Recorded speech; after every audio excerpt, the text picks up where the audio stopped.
하나님께서 오늘 우리에게 허락하신 말씀 누가복음 2장 21절에서 24절까지 말씀입니다. 하나님의 계시의 말씀을 한 목소리로 받들어 읽겠습니다. 할례할 8일이 되매 그 이름을 예수라 하니 곧 잉태하기 전에 천사가 일컬음 바로라. 모세의 법대로 정결 예식이 날이 차매 아기를 데리고 예루살렘에 올라가니 이는 주의 율법에 쓴 바 첫 해에 처음 난 남자마다 주의 거룩한 자라 하리라 한 대로 아기를 주께 드리고 또 주의 율법에 말씀하신 대로 산비둘기 한 쌍이나 혹은 어린 집부들기 둘로 제사하려 함이더라. 아멘. 세계적인 거장 첼리스트 스페인 태생의 파블로 카잘스가 있습니다. 파블로 카잘스가 90살이 넘은 이후에 한 인터뷰에서 자신의 하루 일과 가정에 대해서 설명한 적이 있습니다. 별로 본인들 이야기가 아니라고 별로 놀랍지가 않는가 봐요. 40살이 아니고 90살이에요. 90살에 인터뷰를 하였답니다. 그분이 이제 97살까지 사셨는데요. 자신의 그 하루 일과 하루 과정에 대해서 이야기를 하는데요. 아침에 일어나자마자 그는 파블로 카잘스는 바흐의 평균율 곡집의 전주곡과 푸가를 2곡씩 매일 연주한답니다. 자신에게는 그 아침에 그 2곡 연주하는 것이 큰 축복이라고 그렇게 생각했답니다. 그러니까 인터뷰하는 그 기자가 그 파블로 카잘스에게 물어봤답니다. 아니 어떻게 소년 때부터 80년이 넘게 지금 이 시간까지 매일 빠지지 않고 그렇게 매일 2곡씩 연주합니까? 그 이유가 뭡니까? 라고 하자 이 카잘스가 이렇게 이야기했답니다. 이제야 실력이 조금 향상이 되는 것 같아. 90이 넘은 할아버지가 이제야 실력이 조금 향상이 되는 것 같아 라고 말했답니다. 그러면서 그는 자신은 예술가이지만 이런 예술을 실현하는 한 과정에서 자기는 하나의 육체 노동자와 같다라고 생각하며 매일 부단히 노력하였답니다. 그는 기본에 충실한 자였던 것이죠. 사람들은 음악가 모차르트 또한 저 사람은 신동이야, 아주 천재야 라고 말하는데 정작 모차르트 자신은 신동이다, 천재라는 말을 듣기를 굉장히 싫어했답니다. 내가 얼마나 열심히 노력하는데, 내가 얼마나 힘써서 하는데 뭘 나를 천재라고 그래? 신동이라고 그래? 그 또한 최선을 다한 기본에 충실한 자였죠. 똑같은 일을 매일 지속적으로 반복하면서 지겹고 힘든 자신과의 싸움을 이겼던 자입니다. 기초가 충실한 것이 중요하죠. 왜냐하면 오랜 반복된 훈련을 통해 내 몸에 배이기 때문에 그렇습니다.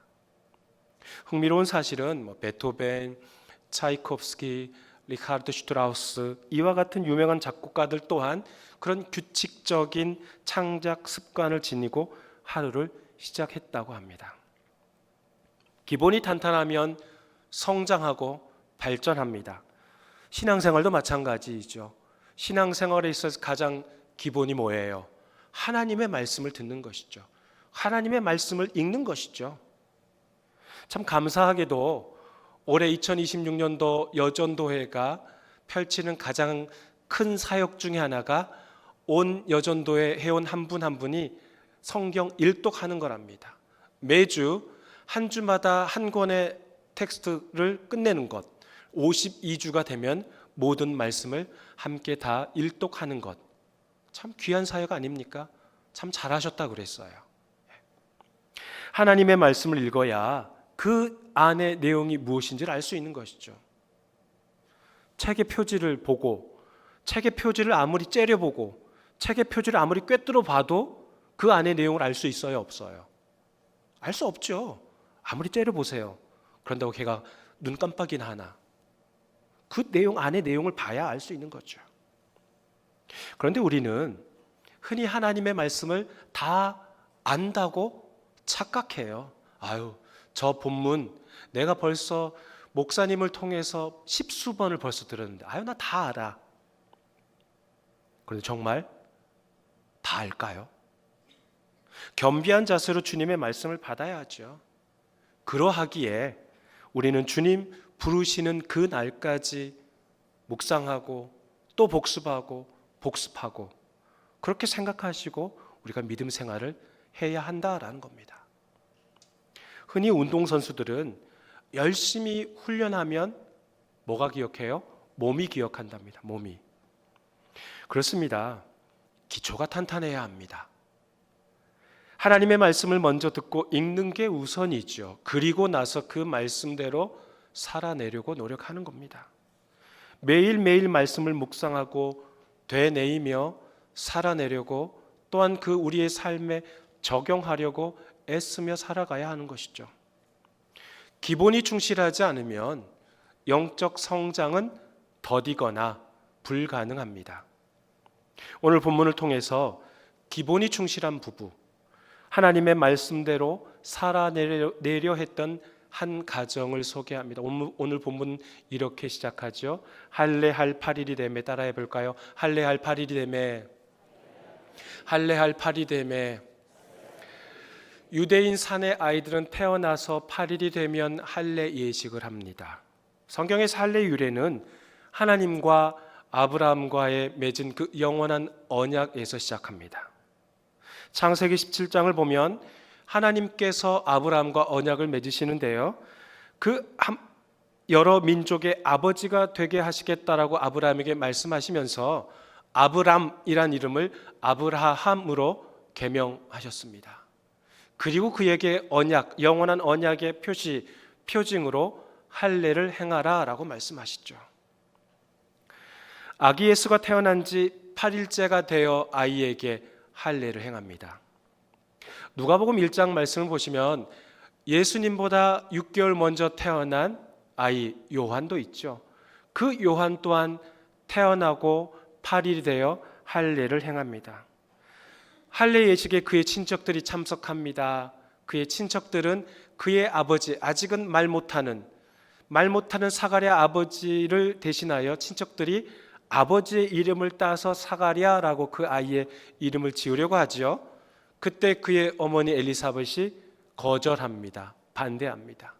그러자 그럼 너의 아버지, 이 아이의 아버지에게로 가보자. 아버지가 사가랴가 서판에 요한이라고 쓰지 않습니까? 그러자 그의 입이 열리지 않습니까? 그러니까 당시에는 아이가 태어나서 할례 예식을 할 때쯤에 아이의 이름을 지었나 봅니다. 오늘 본문 21절에서도 할례 예식을 하는 날에 아기의 이름을 짓지요. 뭐라고 지어요? 부모의 이름을 따서 지어요? 아빠의 이름을 따서? 엄마의 이름을 따서 이름을 짓습니까? 아니에요. 천사 가브리엘이 마리아에게 수태고지했던 그때 너는 장차 아들을 낳을 것이고 그 아들의 이름을 뭐라고 그래요? 예수라고 하라라고 하죠. 예수의 뜻이 뭡니까? 그가 그의 백성의 죄를 구원하시다라는 뜻이잖아요.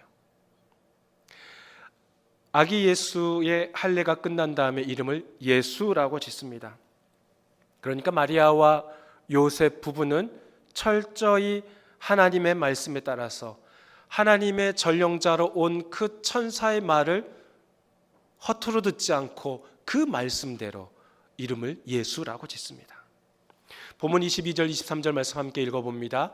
모세의 법대로 정결 예식의 날이 참에 아기를 데리고 예루살렘에 올라가니 이는 주의 율법에 쓴 바 첫 해에 처음 난 남자마다 주의 거룩한 자라 하리라 한 대로 아기를 주께 드리고 모세의 법대로 정결 예식의 날에 아기 예수를 데리고 부모는 예루살렘에 올라옵니다.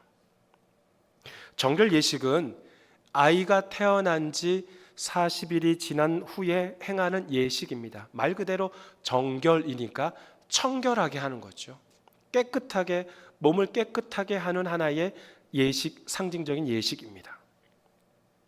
레위기 12장 말씀을 보면 아이를 낳은 여인이 지켜야 할 법이 있는데요, 여인이 아들을 낳아요. 그러면 그 여인은 피를 흘렸기에 7일 동안 부정한 자가 됩니다. 그러면 그 여인은 일주일 동안 부정한 여인이 되고 바로 그 다음 날 여드레가 되면 아이는 할례를 받게 되죠. 그리고 33일이 지나 총 합쳐서 40일이 되면 산혈이 그치면 바로 정결 예식을 하게 되어 있습니다.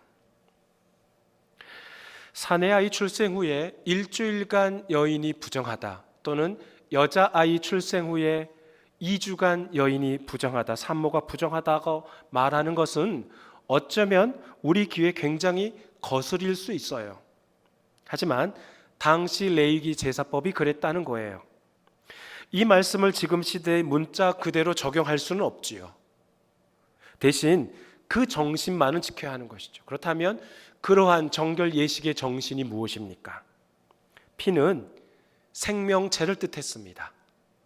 그러하게 인간의 몸에서 피를 흘리는 것은 부정한 것, 부정한 자라고 고대인들은 생각했습니다. 출산은 하나님의 형상대로 창조된 그 인간이 하나님의 창조 사역에 동참하는 일이기에 축복된 사역입니다. 그러나 동시에 출산하면서 피를 흘리기에 일정 기간 동안 부정한 자로 살아가야 한다라는 거죠. 하나님께서 주신 것에, 아이를 주신 것에 감사하며 살지만 그러나 피를 흘림으로써 부정한 자이기에 당분간 공동체에서 스스로 격리하며 몸을 또 마음을 추스리는 그런 시간을 가져야 한다라는 겁니다. 그 시간을 개인과 공동체를 위한 시간으로 만드는 것이죠. 출산하면서 피를 보였기에 부정한 자이지만 이후에 산혈이 멈추면 다시 공동체, 신앙 공동체 일원으로서 하나님께 나아가 번제물과 속죄 제물을 드리고 다시 예배 공동체로 회복되는 겁니다. 출산 후에 단지 위생적인 문제를 처리하기 위해 시간을 기다리는 것이 아니라 인간의 연약함을 알고 죄 가운데 살아가면서 회개하고 하나님 앞에 겸손한 마음으로 다시 서는 그러한 자세가 필요했던 것이죠. 그러면서 하나님의 은혜 없이는 결코 설 수 없는 존재임을 깨닫고 주님의 은혜에 감사하며 살아가는 것이 바로 정결 예식의 자세 정신입니다. 마리아와 요셉 부부는 하나님의 말씀대로 모세의 법대로 정결 예식을 행했습니다. 23절에서 이 두 부부는 주의 율법에 쓴 바, 따라해보죠. 주의 율법에 쓴 바, 주의 율법에 쓴 바, 주의 율법에 쓴 그 기록대로 처음 태어난 것을 주님께 드리는 일에 마음을 다하였습니다. 처음 난 것들, 초태생이라 그러죠. 처음 난 것들을 주님께 드리는 그 유래가 어디서부터 시작되었습니까? 출애굽에서부터 시작되었죠. 하나님께서 모세를 통해 히브리 민족을 이집트 파라오로부터 해방시킬 그런 계획을 가지고 계셨습니다. 그런데 이 파라오가 히브리인들을 보내주려고 하지 않았어요. 파라오의 완악함을 쉽게 꺾이지 않았던 것이죠. 그러니 물이 피로 변하고 또 개구리 재앙, 티끌이 이가 되는 재앙, 또 파리 재앙, 가축의 죽음, 종기, 우박, 메뚜기 재앙, 온 세상이 흑암으로 변하는 이 9번까지의 재앙이 있었음에도 파라오는 결코 자신의 그 완고한 마음을 꺾지 않았습니다. 나는 결코 이 히브리 민족들을 절대로 보내지 않으리라, 그런 강한 마음을 가지고 있었던 것이죠. 그런데 어떻게 됩니까? 10번째 재앙, 장자의 죽음이 이집트 전역으로 퍼질 때 문설주의 양의 피를 바른 그 집안은 그 모든 죽음의 재앙이 넘어가지 않습니까? 패스오버하죠. 결국 마지막 재앙, 장자의 죽음을 통해 비로소 히브리인들은 이집트에서 탈출할 수 있었습니다. 양의 피를 바른 집안의 장자들은 구원받을 수 있었던 것이죠. 출애굽기 13장 15절 말씀 함께 읽어보죠. 그때에 바로가 완악하여 우리를 보내지 아니하매 여호와께서 애굽 나라 가운데 처음 난 모든 것은 사람의 장자로부터 가축의 처음 난 것까지 다 죽이셨으므로 태에서 처음 난 모든 수컷들은 내가 여호와께 제사를 드려서 내 아들 중에 모든 처음 난 자를 다 대속하리니. 이 모든 것이 요셉과 마리아 부부가 스스로 결정한 것이 아니라 하나님의 말씀에 순종하였다라는 거예요. 처음 태어난 것은 주님께로 드리기로 되어 있으니 번제물과 속죄제물을 가지고 주님 앞에 나와 예루살렘 성전으로 왔던 것이죠. 요셉과 마리아가 하나님의 말씀대로 살아내려고 얼마나 노력하였겠습니까? 제가 여러분께 여쭤볼게요. 하나님의 말씀대로 살아가기가 쉽습니까? 어렵습니까? 쉬워도 너무 쉬워요? 하나님의 말씀대로 살아내기가 쉬워요? 어려워요?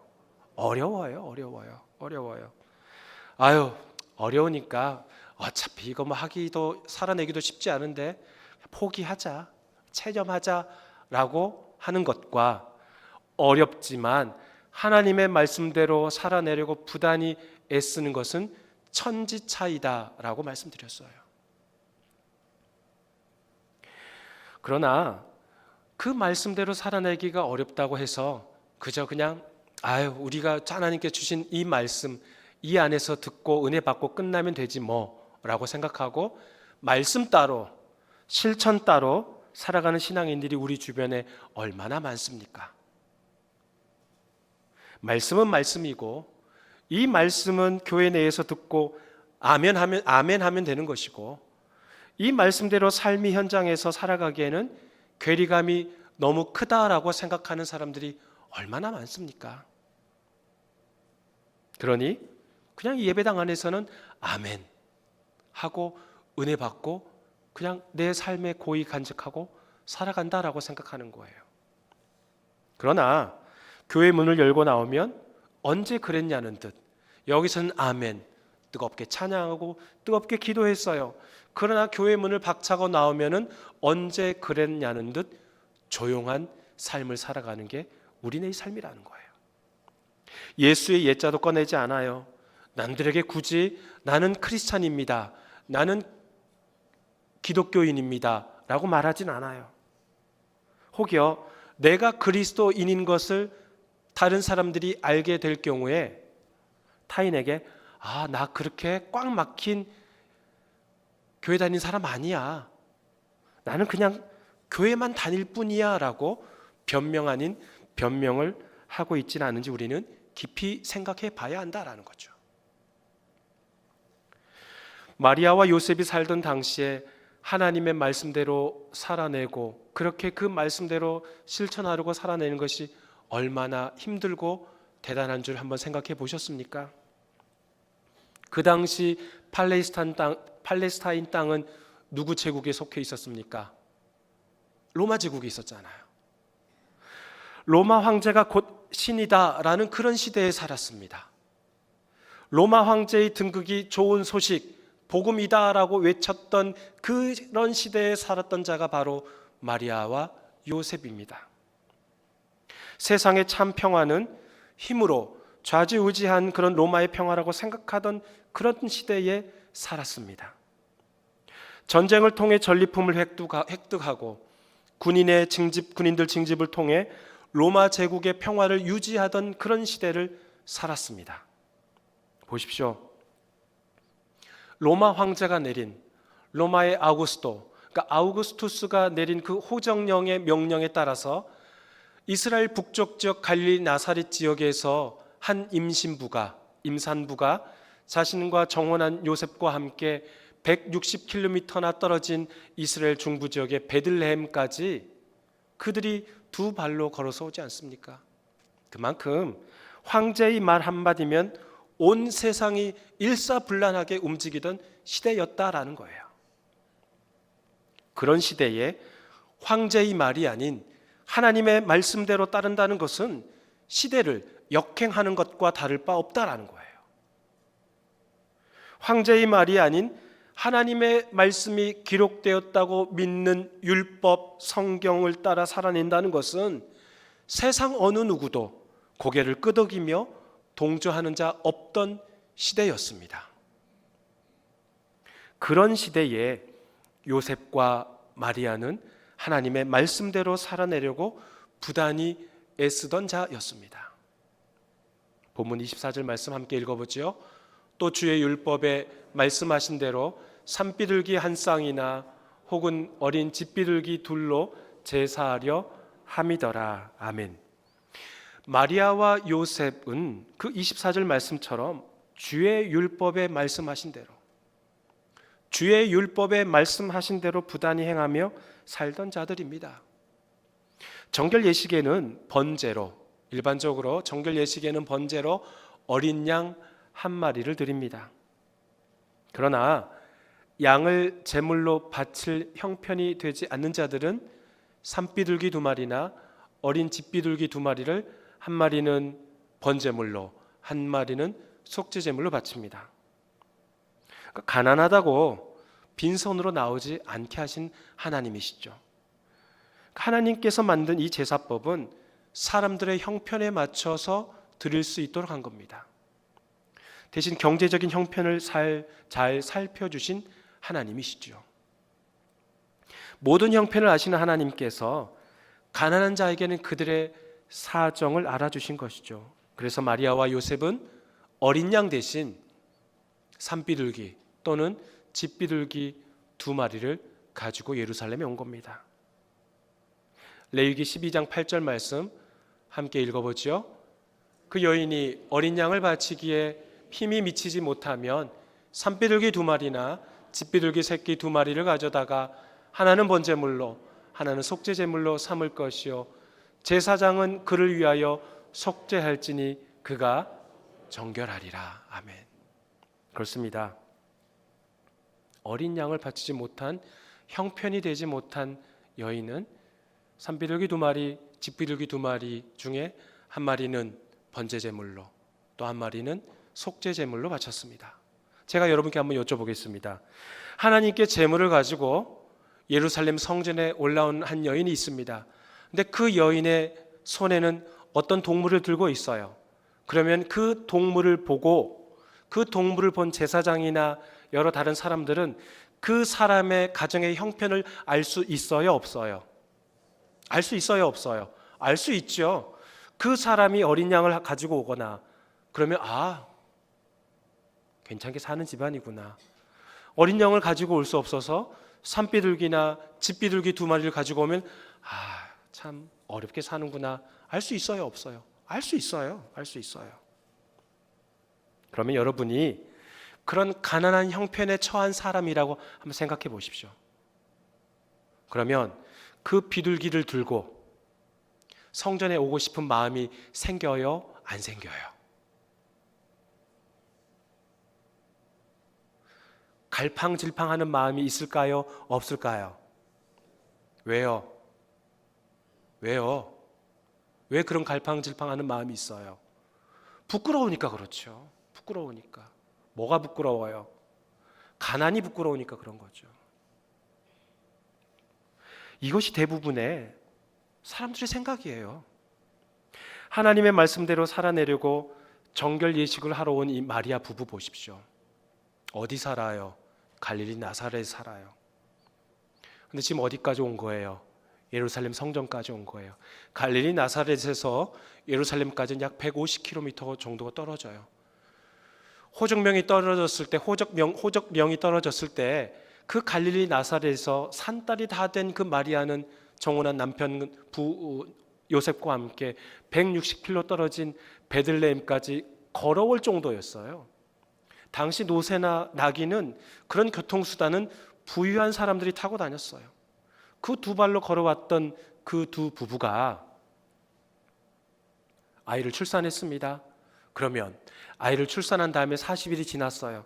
그러면 그들의 가난이, 형편이, 경제 사정이 좀 더 나아졌을까요? 살림살이가 좀 더 나아졌을까요? 똑같죠.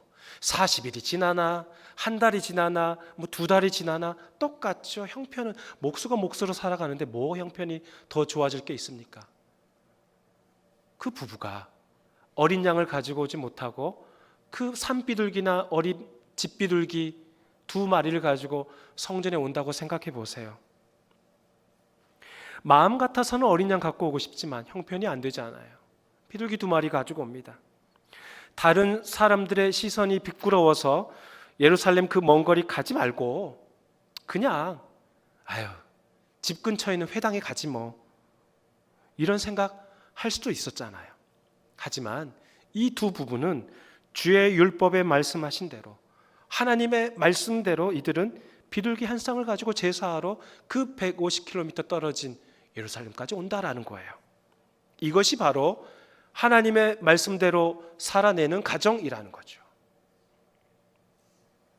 지난주 말씀에서 함께 묵상했듯이 여러 기이한 사건, 또 초자연적인 현상을 보고 놀랍게 여기는 그 그리스어 단어 에타우마산, 이거는 그저 겉으로 드러나는 반응이에요. 얼마든지 자연스럽게 보일 수 있는 반응이에요. 믿음과 전혀 관련 없는 그런 반응이에요. 본질적으로 자연스럽게 그렇게 놀랍게 여기는 반응을 보이는 자가 만약에 마리아와 요셉이었다면 그들은 결코 그 비둘기 2마리 가지고 예루살렘까지 오지 않았을 겁니다. 그저 그들의 편리에 따라 그 갈릴리 나사렛 지역에 있는 마을에 있는 어느 한 회당에 가서 그저 짧은 시간에 할 수 있는 예식으로 대체하고 말았을 겁니다.